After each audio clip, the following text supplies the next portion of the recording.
it's Kelly and welcome back to room 9 3/4. Today we are going to talk about splinting.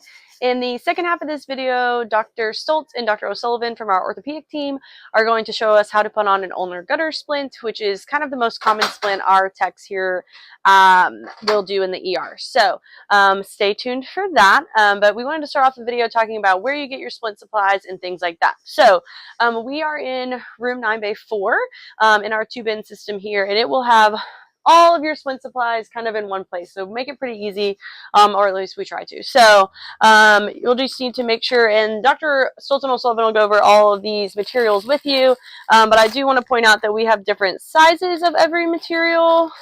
So just make sure when you are grabbing things that you're grabbing the appropriate sized items for your patient and whatever you are splinting. Soft rolls are going to be up here. And then there's kind of some other things on this ortho cart that we would like to talk about really quick.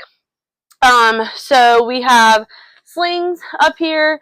We have your standard pelvic binders. We don't use these very often. A lot of time our orthopedic team prefers the sheet method to bind our open book pelvic fractures and things like that. But these are available. You might see them come from EMS with this. Big thing about this is you do want to worry about skin breakdown on your patient if you are using one of those. Now, like I said, our orthopedic team prefers to do the sheet method, and for that you will need some Kelly clamps, which are right over here. Just small little Kelly clamps to hold those sheets in place together. We do keep finger splints here too in several sizes, so you will just shape this around the finger that you need to splint and then just cut. Pretty easy to cut right through with your shears. Again, we do keep several sizes of those, and then we keep C-collars on the bottom shelf kind of out of view here, but that is where you are going to find most of your splint supplies for the things that we will do. The other things you'll need are just basins for water to put your splint on, and those can be found in the clean utility room. So stick around, and Dr. Stoltz and O'Sullivan will teach us how to splint ulnar gutters. Hey, I'm Dr. Stoltz. I'm one of the orthopedic residents. This is Dr. O'Sullivan, also an orthopedic resident. Today we're going to show you all how our way of putting on an ulnar gutter splint. So if you look over here, we have our supplies laid out. We have some web rail, 4-inch for an ulnar gutter, don't need 6-inch, bias, and then our splinting material.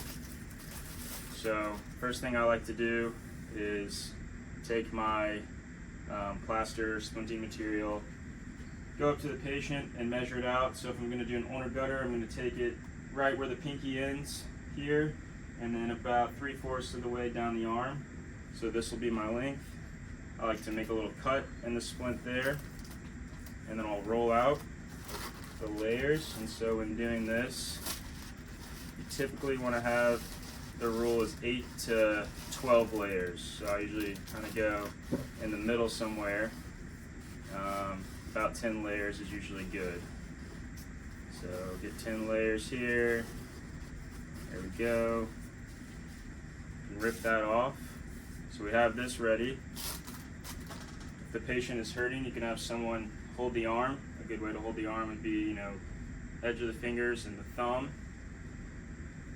Next thing to do, take your web roll. I like to start rolling on the wrist, just like this. And come over the thumb. Then towards the end of the splint, I like to do extra rolls because that is an area where you can have skin breakdown. So for an ulnar gutter, we're gonna kind of take it up to the mid-pinky area. If it's a finger fracture, you can take it even farther. There we go there. So about 4 wraps at the end.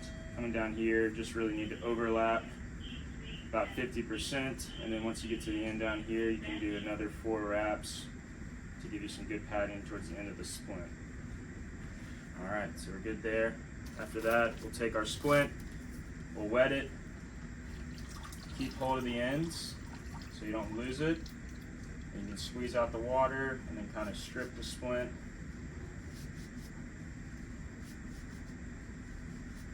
Once the splint is not dripping wet, you can then apply it here. So you're going to wrap it around kind of the pinky finger and the ring finger, and then as we come more proximal, we're going to lay it kind of centrally on the forearm, just like that. I'll take some more web roll, start rolling around the plaster material to keep it snug. You don't have to put this on super tight. We're just trying to hold it in place. There's an injury, we don't want them to complain about something being too tight on their arm. And then following that, we can start with the web row. Bias. That's why we keep you around, Lucy. Wrapping here. Nothing special about this, just want to make sure you cover all the web row.